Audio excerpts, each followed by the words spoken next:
Nigeria has ever produced. I go to his pages to go and get inspiration. That's Mr. Kolawani. Also permit me to welcome to the stage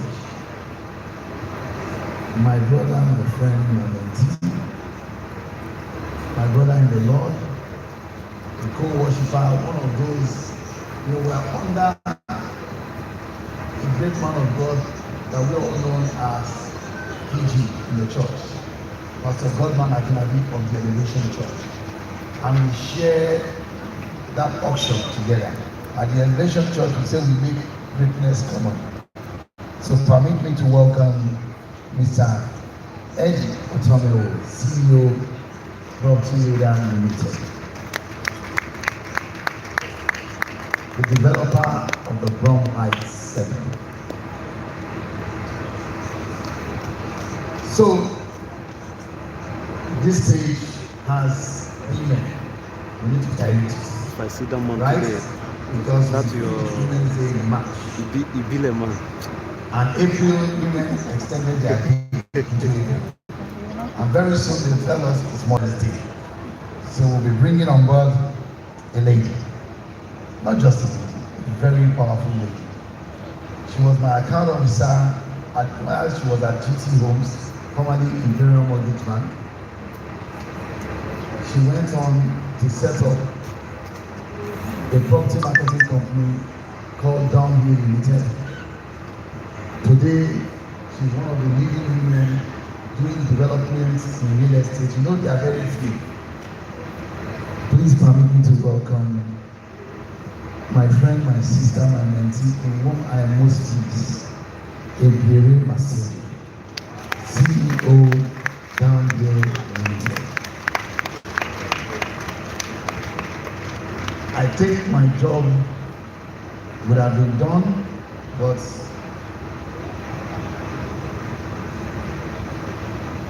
you will permit me to also call him to come and moderate this event. A very powerful lady who has been anchoring this event. She was MC on this for Takeover 1.0, MC on this for Takeover 2.0, and for the third time. And she's so good to bring her a third time. Please permit me to welcome Gloria. Formerly Odifefe. Please come and sit. So I'll get our MCs to come and read the profiles of the people here. Please also come on stage. Thank you very much. Please, can we please put our hands together? Thank you very much. Like we've been saying, it's the conversation for future leaders. But some of the persons who are present here today have earned the right to be on this stage. They have worked tirelessly. They have driven themselves beyond the normal.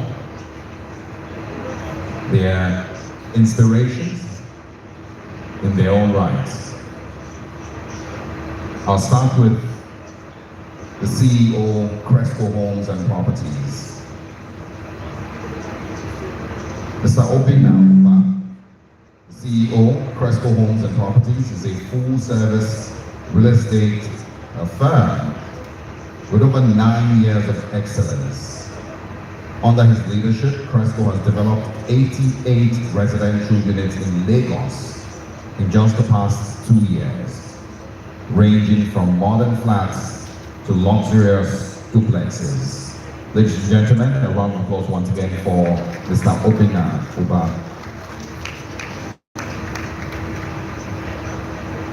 We also have on stage with us a person who is a serial entrepreneur. He leads successful ventures in real estate, agriculture, healthcare, and energy, with notable projects like the Dangote Refinery Isolation Center. He partners with global brands and works with top clients such as, again, the Dangote Group and the Redeemed Christian Church of God. Beyond business, he is passionate about philanthropy, supporting women and children's health through CSR initiatives, like funding sanitary pad distributions in northern Nigeria. His strategic investments in Liberia focus on agriculture, real estate, and clean energy. He is known for his innovation, leadership, and social impact. Ladies and gentlemen, a round of applause once again for Mr. Olawale Folami.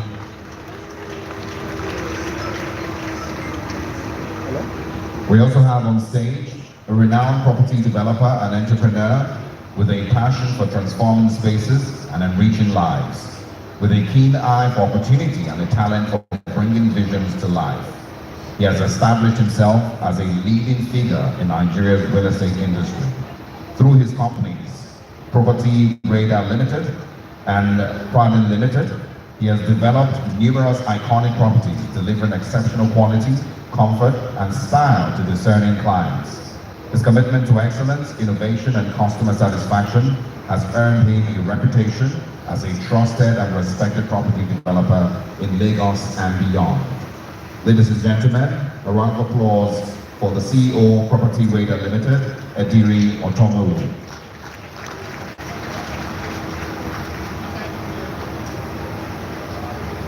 And, of course,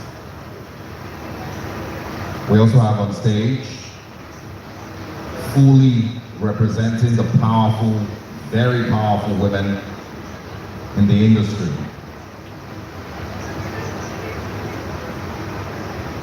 She is a Lagos-based real estate expert with over 12 years of industry experience. She's the principal partner at Dawn Hill Homes Limited, overseeing development strategy and project execution. She holds a BSc in estate management and a master's in real estate from Bayes Business School, London. Ladies and gentlemen, a round of applause for Ebere Masoke.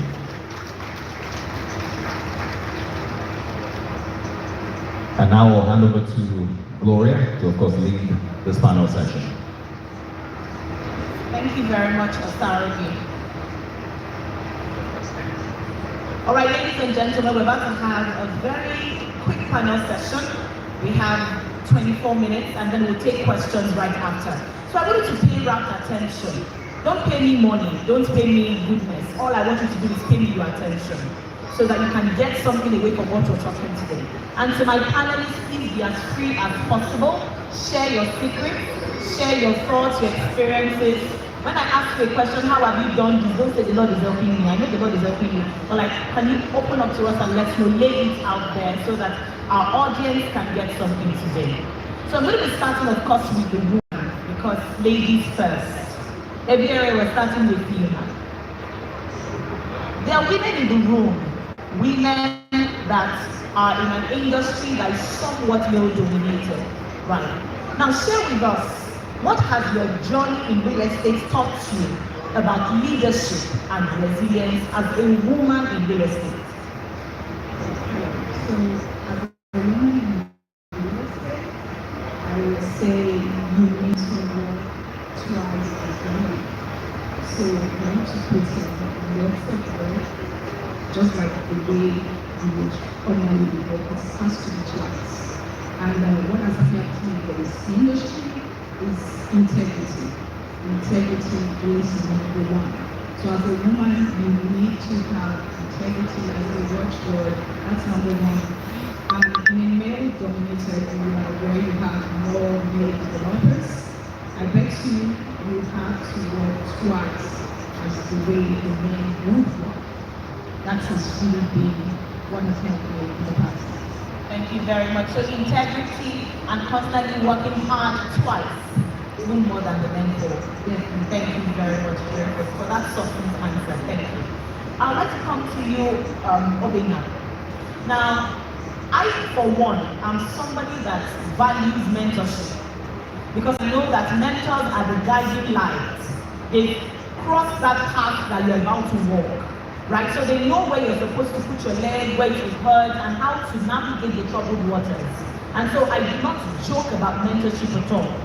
So can you share with us the role that you think mentors, like Dr. Kennedy Okonkwo, of course, the role that they play in inspiring and guiding the next generation of leaders in Nigeria? Can you give an example?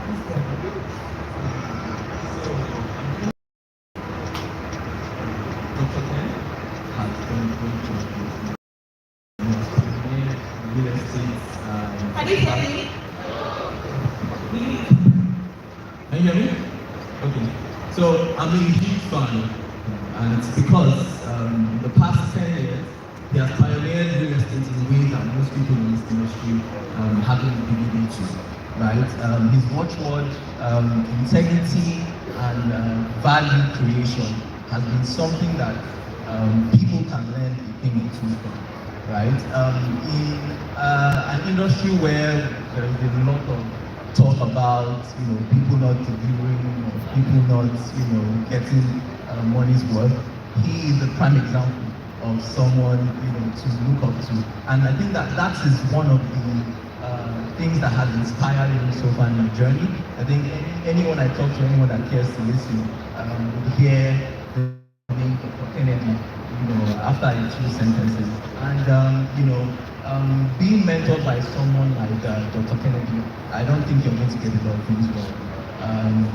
If you can get the kind of access that a mentee gets from a mentor like Dr. Kennedy, I don't think you're going to get a lot of things wrong. I think in my journey is the reason why a lot of the things that I've been able to accomplish, I've been able to do excellently. So yes. Can we give Dr. Ned a round of applause? It's one thing to convene an event and it's another thing to embody the essence of that event. And it's really beautiful to hear this word from you. And I'm very sure that someone seated in the room that will also have the same thing to say about you very soon. Because you're also raising the next set of leaders in Nigeria, right? Hopefully. Absolutely. Okay, I'll come to you now, Pastor Eddie. A lot of Nigerians want to Japan. And I'm laughing because they know. In fact, their flight is next tomorrow. And they're planning to leave the country, right? But how can we encourage Nigeria to get seated in this country? That see, Japan is not the option. Real estate is the answer. That's the question.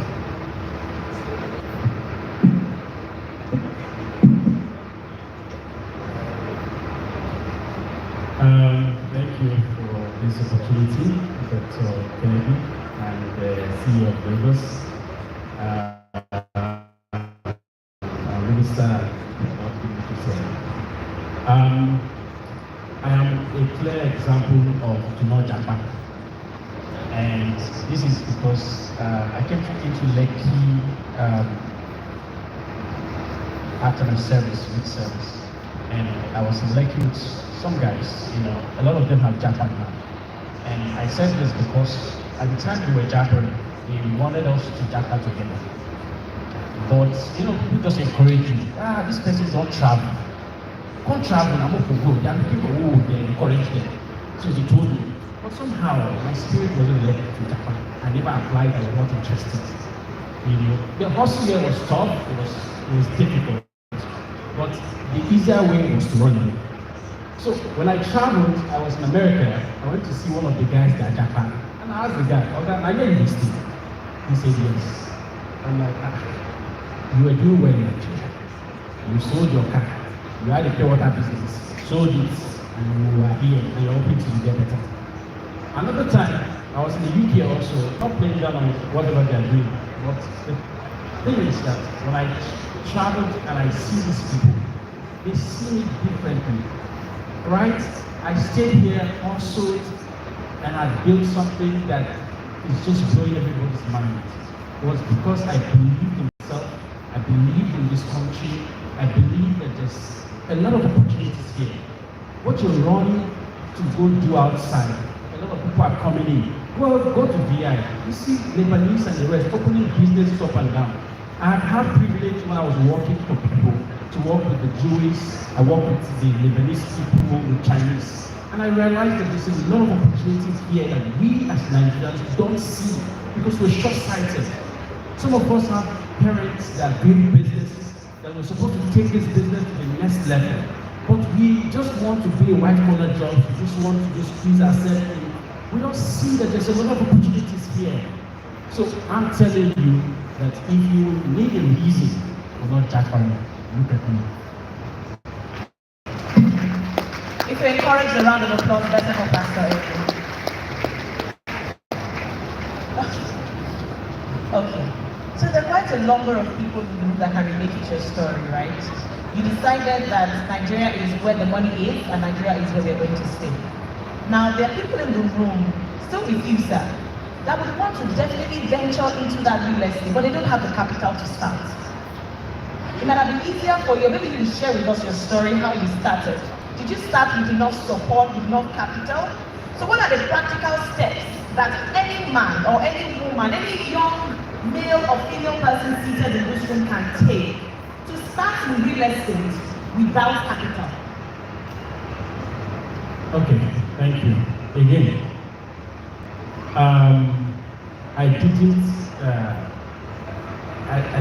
I stumbled into real estate. Let me just put it down. I lost my job far back 20. There's someone here, AK, who knows, he helped me look for a house there. Look at him at the back. So I lost my job and was looking for work for like 1 year. And couldn't get a job, did a lot of interviews, just the real stories. But before that, I had money. I was doing very well, I had PCAS, but I spent my money wrong. My money in places I shouldn't put my money, and I went broke. And we that used to have money, we didn't have money, right? And then I started real estate, I started selling cars, I started doing cleaning. I had cleaning company, GSP cleaning company. I was doing contracts for Matrac, IHS. I was supporting one of my Lebanese guys in Lekki, the project that I was doing so much. And then I was doing agency work. So I started saving. I had was saving money, putting the fixed deposit and other investment opportunities that were there, but I didn't spend the money. So when I gathered my money, I was able to buy my first land in Ochi. When I bought the land, I was now looking for investors to come and invest. Nobody wanted to invest, but nobody wants to take a risk with somebody who has nothing. So a lot of the people I spoke to at the time, who said, promised you were going to give me money. When I went back to them, I don't buy land here. Oh yeah, give me money. They just didn't want to give me. I was heartbroken, but again, I had to put myself, because that's what I've done. I grew up without a father, so I always put myself up. So I said, okay, no problem, we start small. And one day, somebody introduced me to one guy that just came back from India. Said, this guy is looking for where to invest in money, blah, blah, blah. And I went to meet the guy. And then with the person, I told him my plans, my vision, and all that. He said, how much do you need? I told him 40 million. Around 40 million. So he said, when are you going to give me the money? I said, 6 months of payment. He said, 6 months, 40%. I said, 40%. I said, 40% is too much now. He said, that's what he's going to do. I did my calculation, checked everything. I knew I was going to deliver that project on time. So I took the money. He first sent me 5 million when he went back to US, sent another 5 million. So I finished that project and paid him the money. Today we're friends. So he gave me the boost I needed. But trust me, I didn't know this guy from nowhere. It was the vision I had that brought the provision. So a lot of people I knew, whom I went to, who today are surprised to see that I'm a billionaire. A lot of them didn't believe in me. Even though they come around me, they didn't believe in me. But you just have to keep fighting. You just have to have a vision. When you have a vision, there's what called provision. There's a reason why there's a pro before the vision. So when you have the vision, the provision of the vision comes. But a lot of you are not consistent. You start one year, you stop, you start another one, you stop, you start, you stop. Consistency. I started working with Dr. Ned like since last year. And he works as if he has not made 1 year. A lot of time I call him and say, okay, please, this energy booster, please introduce me to it. Because he works as if Dr. Ned is rich. I'm like, if I'm at this guy's level, I'm not going to even walk. But the guy keeps walking and walking and walking. So I'm telling you, if you want to make it in this country, you can. But you have to stay consistent, you have to work hard, and you have to have vision of what you want to achieve. Please, a better applause. Your background doesn't have to put your back to the ground. Which means that whatever it is that you have in your hands, just start with it. When there's a vision, there's always a provision for it. Right. Beautiful. Very well said. Thank you so much, Eddie. Let me come to you now, Ebere, because you're representing the women in the room in real estate. Now, a lot of times they will tell women, this is April, this is May, we literally just ended the International Women's Month in the month of March. And then you hear a lot of times that women are not supposed to be too ambitious because of the kind of cultural environment that we find ourselves in. Especially as a single woman, they will tell you, calm down, because if you are too ambitious, you might not find a man that will marry you. All right? Please, am I asking you practical questions? Because it's the truth. So let us know, use yourself as an example. How are women in such a cultural environment that expects us to cower, to not reach our fullest potential? How can we remain ambitious in business, right, in such a cultural environment that expects us not to shine? So, first and foremost, being a woman, you have to show what you have to offer. That's what I always say. So, I have worked with, I can share my experience. When I left Imperial Homes, I was late, I've not shared it before. I think I was even on negative. My account was really red. So I had worked with Dr. Monet. I sold my first property as a realtor with him. So let me share my experience. I schooled in London. I went to study real estate investment for one of the top universities in London. So I was looking for a job. I didn't want to come back to Nigeria. So I was looking for a job in London. So I wanted to work in one of those big investment firms. Well, I couldn't get it. So I just said, okay, you know what, I'm coming back to Nigeria. So when I came back to Nigeria, I was so focused on what I wanted to do. I wanted to do real estate. So then I met Dr. Penn. I loved his energy. So I partnered with him. So when I left Imperial, I left the bank, I started selling properties.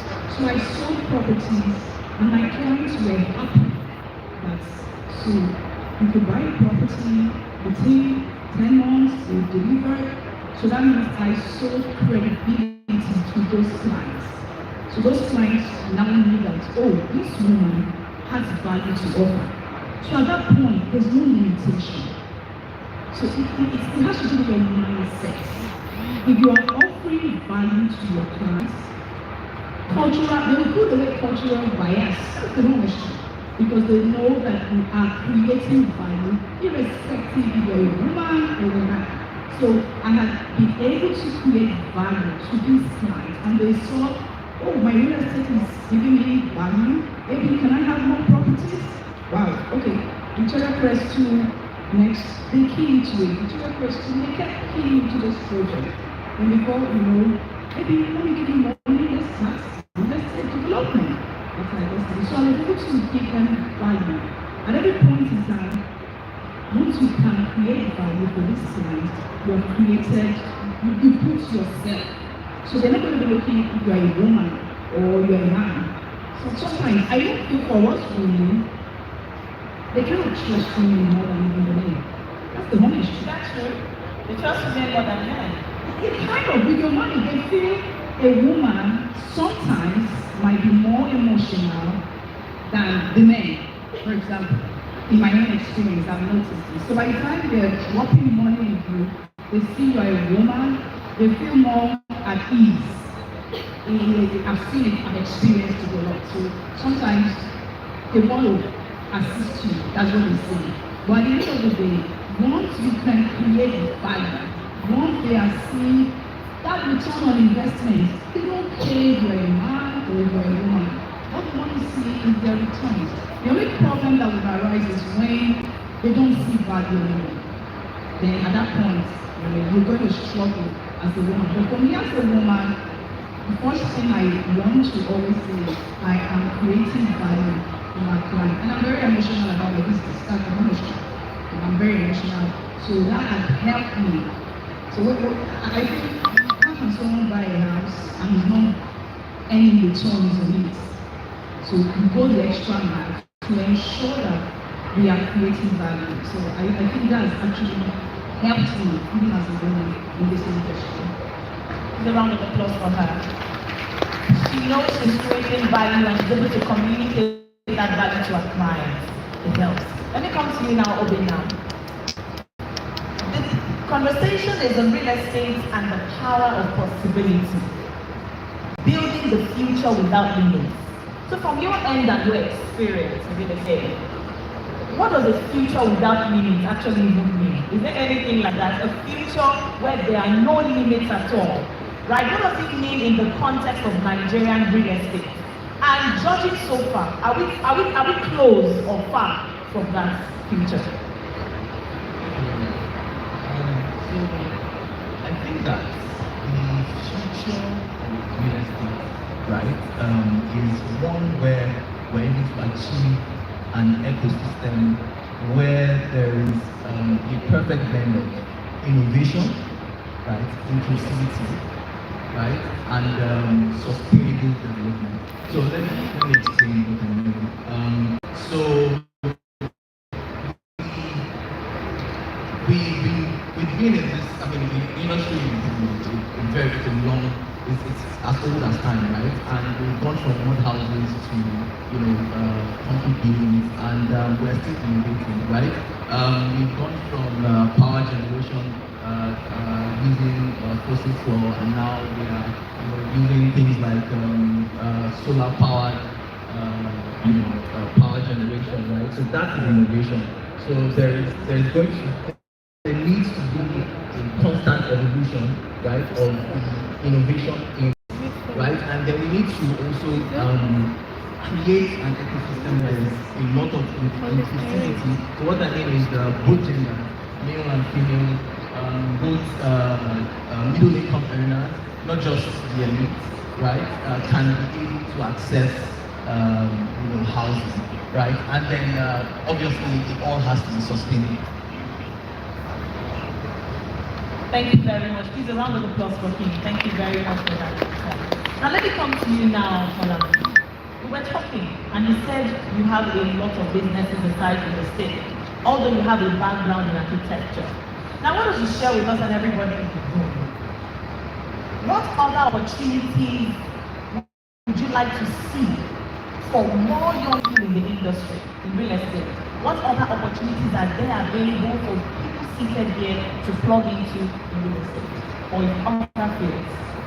Okay, good afternoon everybody. Thank you for having me.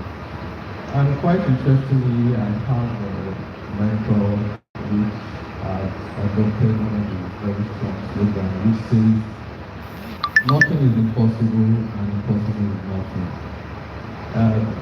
One of my key focus when I look at any industry, I don't just look at what the possibilities are just from the surface value. I look at what are the different value chains that could be adopted from that particular industry. And interestingly for real estate, alright, there's been quite a lot of value proposition that are their nest and to their nest. Basically, I will talk in relation to technology. Technology in real estate will provide so many opportunities beyond just being a realtor, developing property, or even marketing properties. The value chain that real estate gives you spans from creating a business opportunity around maybe AI, virtual reality, augmented reality, data collection, and a few more other things. Even in marketing, there are quite a bit of dynamics that could be, gotten from the real estate space. So for me, that has also been a driving force in what has resulted to the other businesses been able to establish from just real estate. I believe whatever it is that you have to do, I will give you an interesting story. When I was going to get into the real estate space, in fact, when I was going to start architecture, I finished the university, and then I was so worried about what to do because architecture really in the Nigerian space, we say it's not profitable financially. But one thing I always tell young folks is that you must have something in your hands. And I asked myself, well, God asked me, what do you have in your hand? And I said, architecture. He said, go and start. And lo and behold, architecture itself has created various value streams within the built industry and outside the building industry. And I say to you young folks, the real estate space has so many potential. I was talking to Dr. Meg yesterday, and we were talking about how much of value the real estate can create and how much job opportunities that could be created from just the real estate space itself. And it doesn't have to end at the coffers of selling houses and building houses. It could be just the ripple effect of what real estate has to offer. So for me, first thing I always say, you must have something you must have something in your hands, whether it's real estate or not, and then that will begin to create the various opportunities that that can eventually create endless possibilities or streams of income for anyone. Beautiful. Thank you so much. It's a round of applause for Folamini. Now, still with you, Folamini. You know, we were just having a chat, and he said, aside from real estate, you're into oil and gas, you do several other businesses. Now, how can a Nigerian youth sitting in the room decide which to focus their energy on? Which, of course, for you is architecture, right? So, how do you decide to carve what the niche, even if you have a lot of stream of income? How did you decide that it was architecture that you were going to lay all of your focus on, while still making money from the other aspect of what you do? Okay, like I said earlier on, you must have something you must have something in your hands that, like I always say, that God will have to work with. If you don't have something in your hands, there's really nothing God will work with. So, this person is exceptional in being a cleaner. He knew me for architecture, and they knew how passionate I was and how I wanted excellence in architecture. And in that light, all right, for every other industry that I've put in interest or even gone into, that particular light that people see me as an architect in being exceptional has been transferred into those other business units. So you must be exceptional in what you do, and you must try to stand out. I always try to stand out. I do whatever it takes to stand out, regardless of whatever situation, whatever scenarios, and I know that nothing will stop me.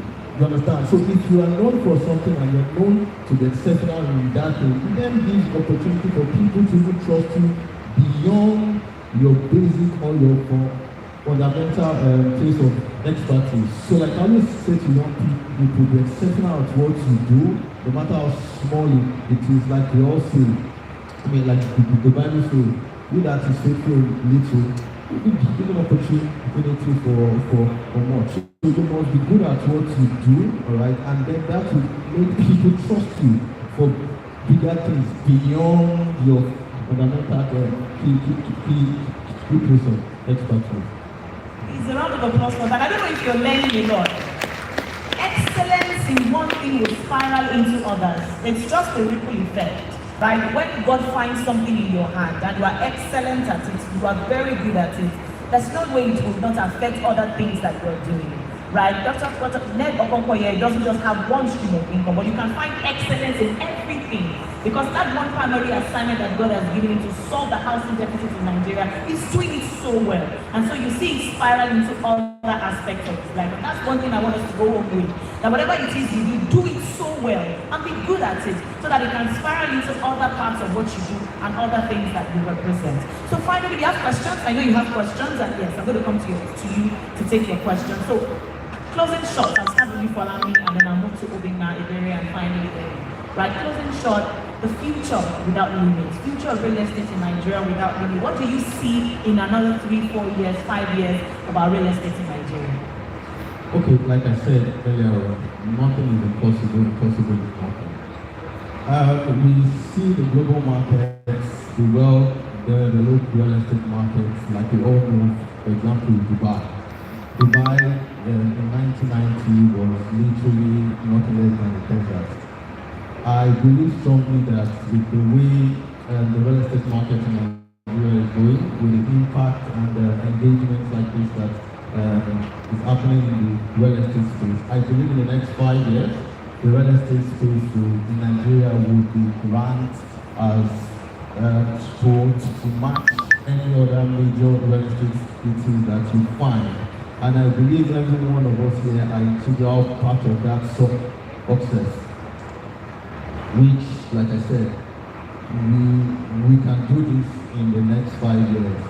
The route at which we're taking this sort of engagement, the more people we get to the space, the more support that we get. I mean, like Dr. Ned said, I mean, there was something that I and Prince are working on. Those sort of support will also help explore the market and eventually bring us to the eventual goal.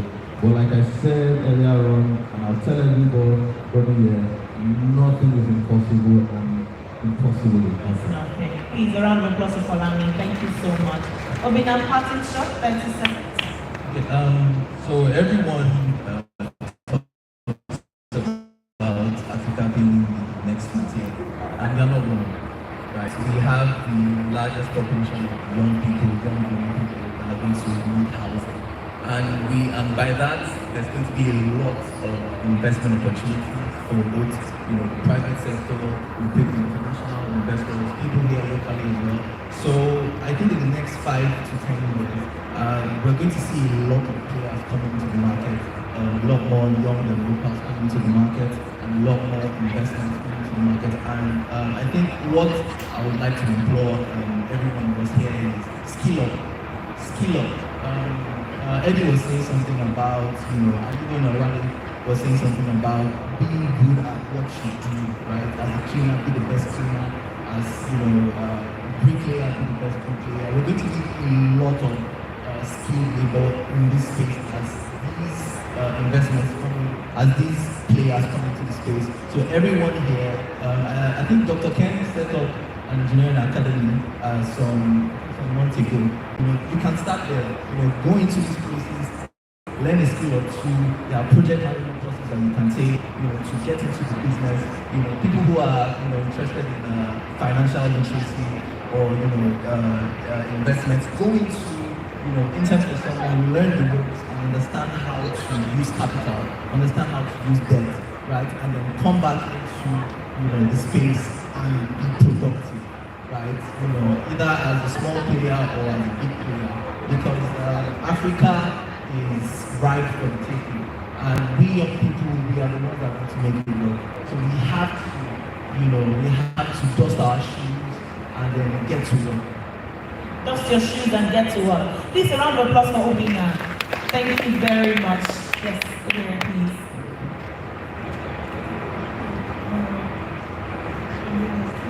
Well, my watchword is let your word be your bond. With integrity. And once you make that your mantra,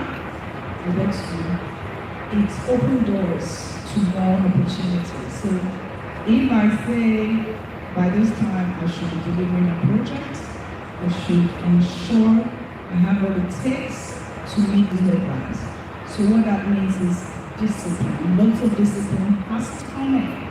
One of my favorite scriptures that I always say is, a man diligent in his work is stand before kings, not stand before obscure men. So you must put diligence as your watchword. Like my mentor, Dr. Ken, I've seen how he's been so diligent in his work. Like what one of the speakers said, was the day I called him, and the next minute, I think he was talking with his team, and I said, oh, I think he's so busy, I will call you back. I was expecting that he should have dedicated lots of work to other people, but I saw him still taking track of everything. And that for me was absolutely diligent in his work. I've sold lots of houses in his company, and guess what? He still knows these clients by their first name. And I'm like, how do you do it? So there's passion, there's diligence, and there's discipline. So to ensure everything is at its point, discipline must play. I'm sure everyone here, it's part of discipline that make you come here. Because this is me first. There's every tendency that I want to relax at home. I want to just, I've worked so hard. This is me. We're getting to the half of the year.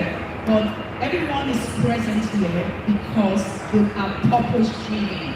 So one word is ensure you have discipline in your business. You might even be just maybe with your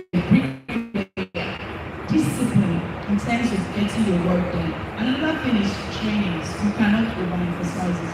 You must develop yourself. You must train yourself on how to be the better you. It's a round of applause. Celebrate my panelists if we can. Finally, see you. We'll take it.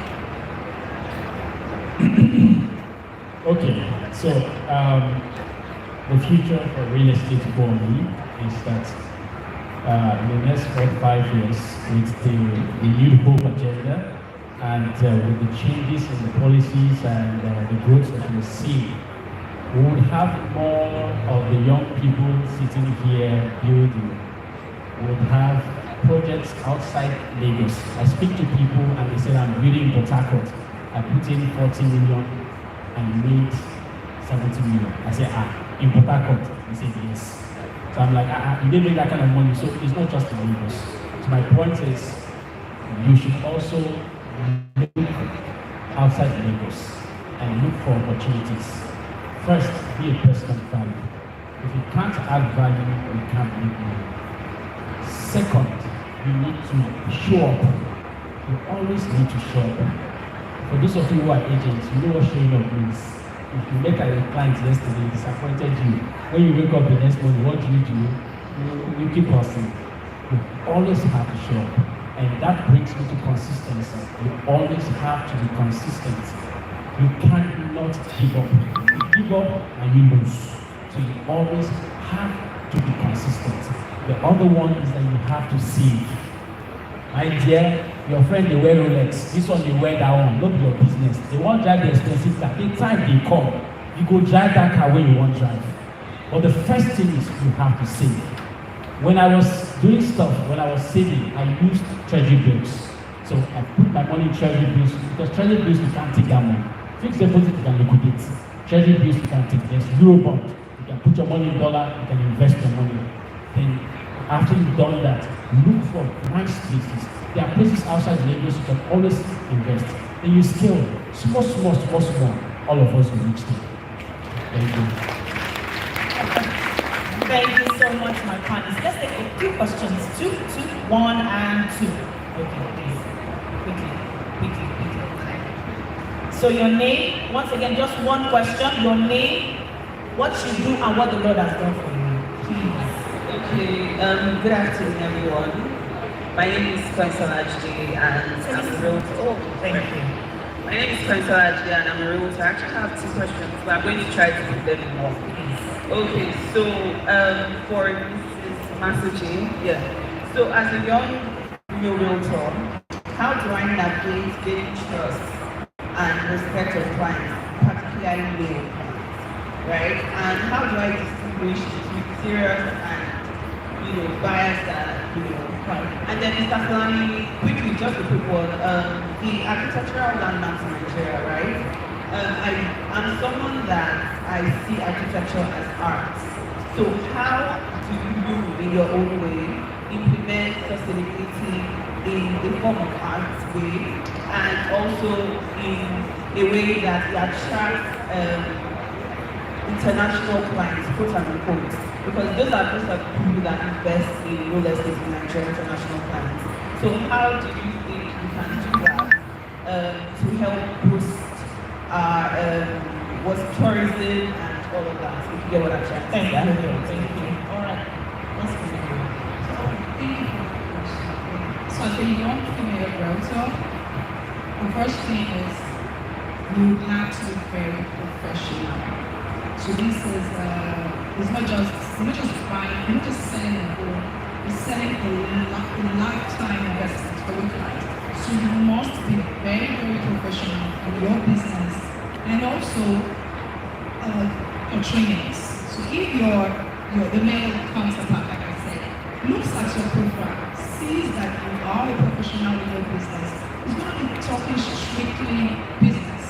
So like we are in the era of social media. If on your page he sees something, not related to real estate, he starts talking on that. So to gain the male trust, because in Nigeria and Africa, sometimes women are usually sexualized. So if you stay professional, if you stay, I'm selling real estate, I'm not selling anything else, they would understand that it's real estate you're selling, and they will stick to that. They want the other part, they know what they go to. But for you, I'm a professional, so we've had all those things. Maybe a client sees talking some of that business, and like, are you buying? Do you want to buy? If the answer is no, then get off my phone. It's so simple. If the answer is yes, these are the properties that you need to buy, and I'll give it to you. But if you're saying drama, let's do a video call, no.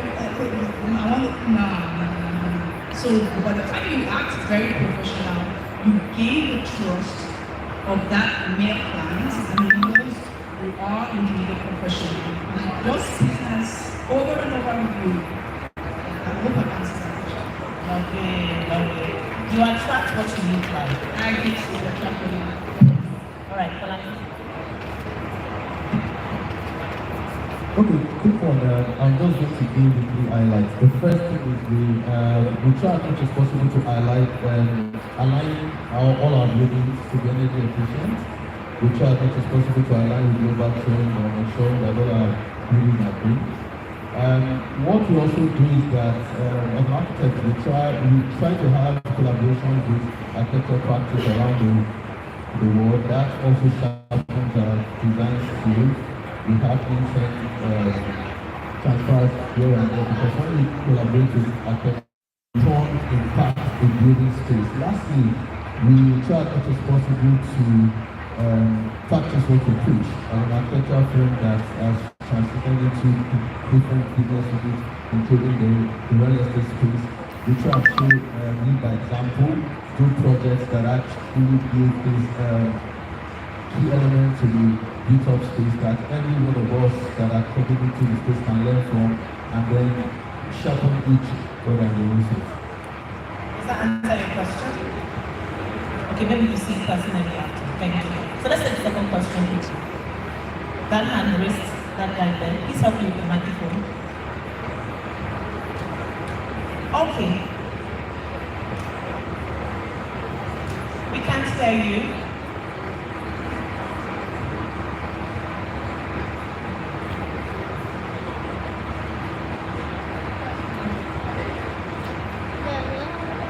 We can't hear you. Hello, good afternoon, everyone. My name is Janet. I'm a tech virtual assistant. So there was a period in my life when I was doing real estate. And real estate, and then used to be like network real estate. Before I can teach you, I will have to be getting money from you. So I want to ask, how do I find mentors? People that can mentor me in the real estate industry that I don't have to be paying, because it used to be like network marketing. Before I can teach you the business, you will have to be under me.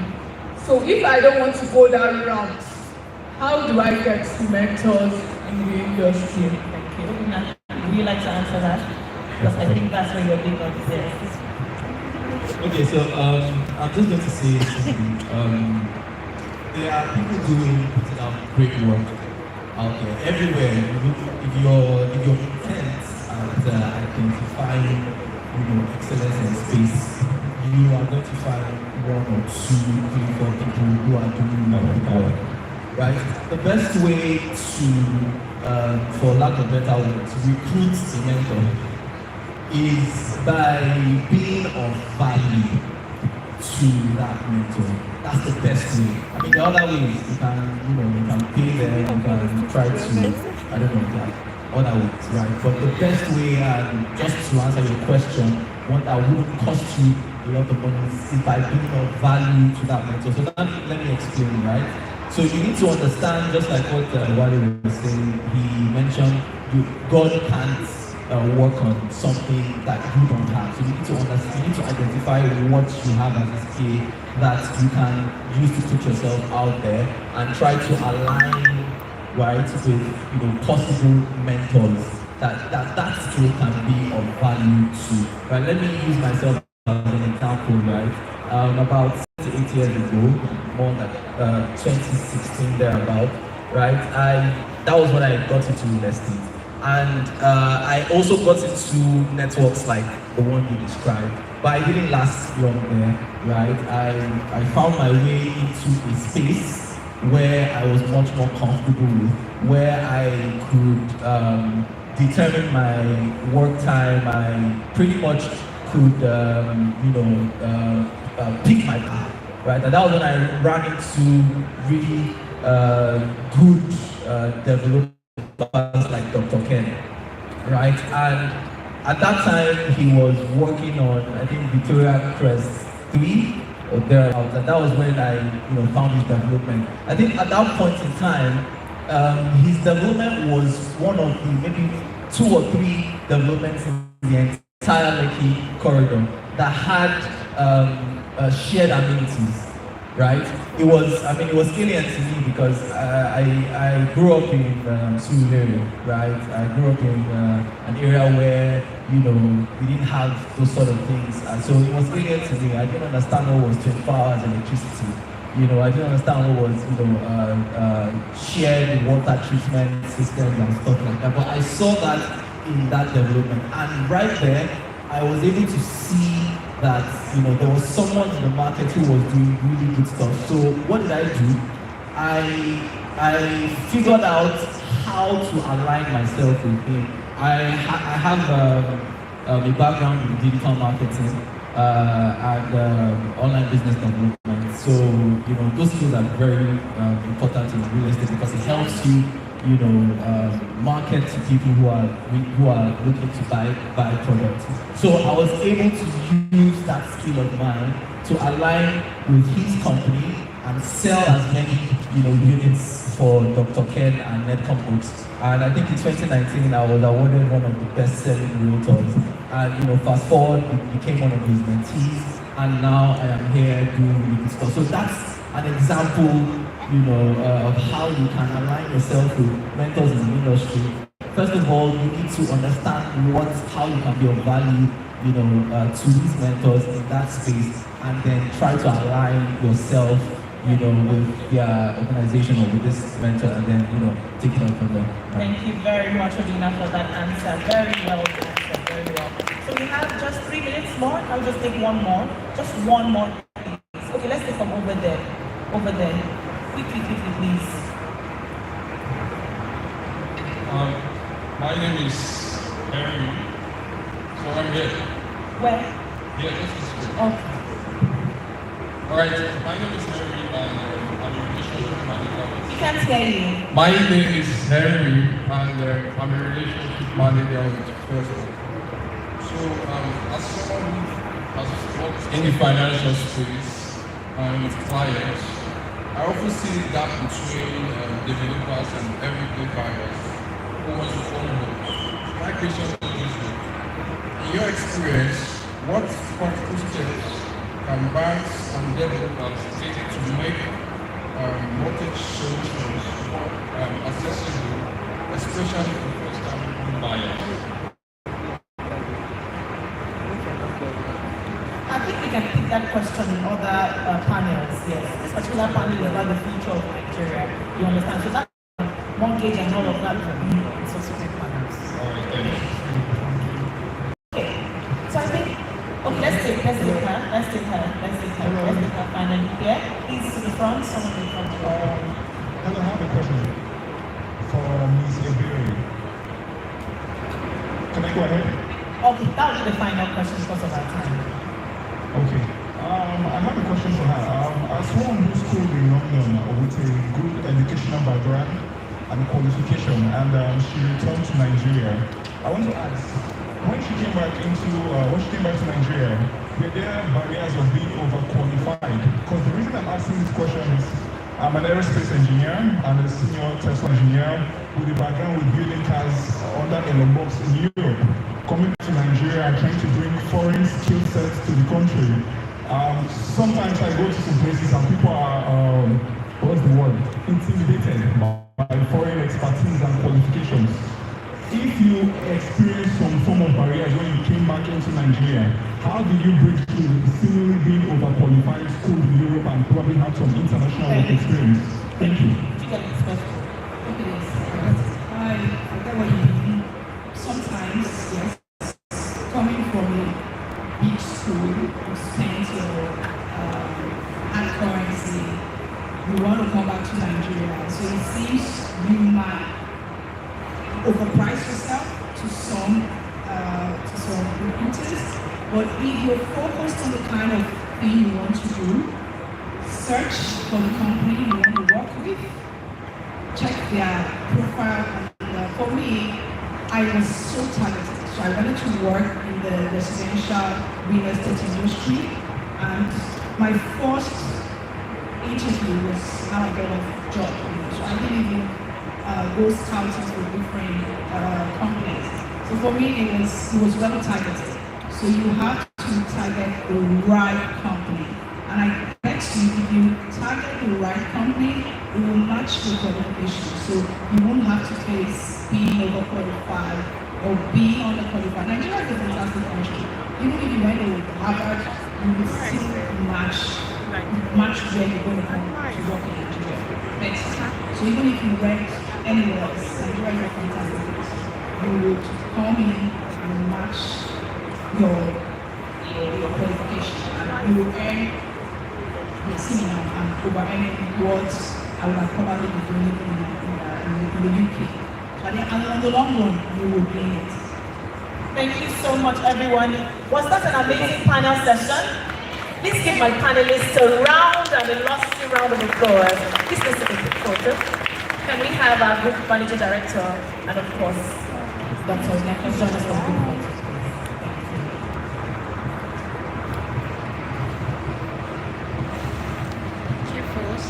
Stay tuned for more updates on this and Takeover 3.0.